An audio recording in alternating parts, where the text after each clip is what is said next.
तो hello everyone, दाब और बल वाला जो चैप्टर है वो आज समाप्त होने जा रहा है। तो आपको बहुत खुशी होनी चाहिए कि आगे समापन की ओर चल रहा है। चलिए, दाब के दैनिक जीवन में कुछ अनुप्रयोग, application of pressure in daily life. अब देखिएगा, बैग तथा सूटकेस के हत्थे चौड़े बनाए जाते हैं। जो बैग हम लोग ले जाते हैं, जैसे स्कूल का बैग होता है ना, तो उसको ले जाते हैं तो उसके जो पट्टे होते हैं उसमें वो चौड़ा बनाया जाता है। चौड़ा इसलिए बनाया जाता है कि ताकि उसका क्षेत्रफल ज़्यादा रहेगा तो दाब कम लगेगा, जिससे हाथों पर कम दाब लगता है।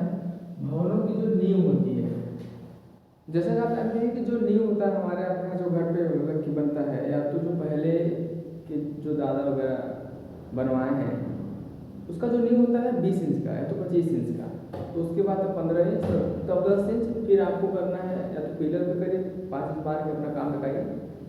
नहीं तो सबसे जो नीचे वाला होता है, कारण ये है कि जब क्षेत्रफल ज़्यादा रहेगा तो दाब कम लगेगा, तो धंसने का तो गिरने का चांस बहुत कम रहता है। तो इसलिए नींव होती है वो चौड़ी बनाई जाती है, जिस कारण धरातल पर कम दाब लगता है।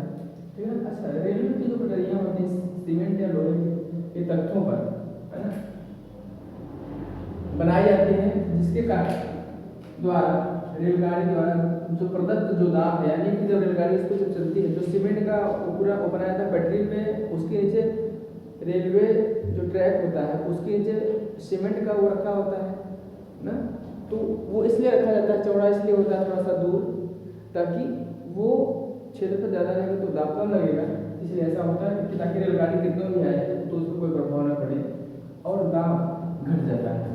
सुइयाँ आलपीन आगे से तीखी बनाई जाती है, जिसके कारण क्षेत्रफल कम हो जाता है और दाब बढ़ जाता है। जैसे मान लीजिए कि आलपीन हो गया, सिलाई करने वाला जो सुई हो गया वो ले लीजिए, तो इस प्रकार से वो तीखी बनाई जाती है। तीखी इसलिए होती है क्योंकि उसका जो क्षेत्रफल होता है वो कम होता है और दाब तो उस पर अधिक लगता है, वो तभी तो वो कपड़े को अच्छे तरीके से सिल पाएंगी। चलिए, क्षेत्रफल का मतलब ये हो गया। ट्रैक्टर के टायर चौड़े होते हैं, जिस कारण धरातल पर कम दाब लगता है तथा यह दलदली भूमि में फंसता नहीं है। जो ट्रैक्टर का जो टायर आपने देखा होगा, जैसे ट्रैक्टर का हो गया, ट्रक का हो गया, बस का जो टायर हो गया, एक होता थोड़ा सा मोटा होता है। मोटा कहने का मतलब ये कह लीजिए चौड़ा होता है ना, वो ठोस तो होता नहीं, होता तो ठीक ठाक है, लेकिन वो क्षेत्रफल जब ज़्यादा रहता है तो कहीं जैसे मान लीजिए थोड़ा बहुत दलदली एरिया है तो उससे वो क्रॉस कर जाता है, उसमें कोई प्रॉब्लम नहीं होती है। तो इसलिए क्या होता है, उसको चौड़ा बनाया जाता है। चौड़ा बनाने का मतलब यही है। अब आइए बात करते हैं वायुमंडलीय दाब, यानी एटमॉस्फेरिक प्रेशर। पृथ्वी के चारों ओर गैसों का सघन आवरण वायुमंडल कहलाता है।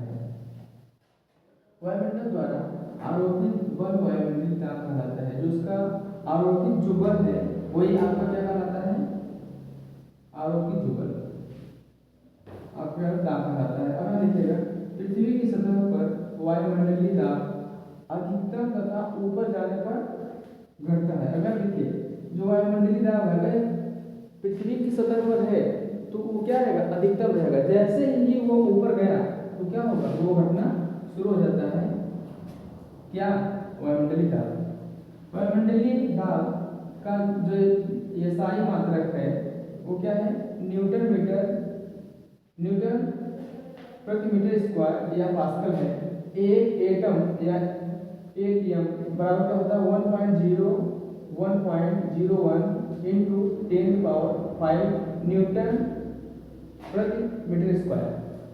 तो आज के लिए इतना ही, आज चैप्टर को समाप्त। फिर मिलते हैं नेक्स्ट वीडियो में, नेक्स्ट चैप्टर के साथ।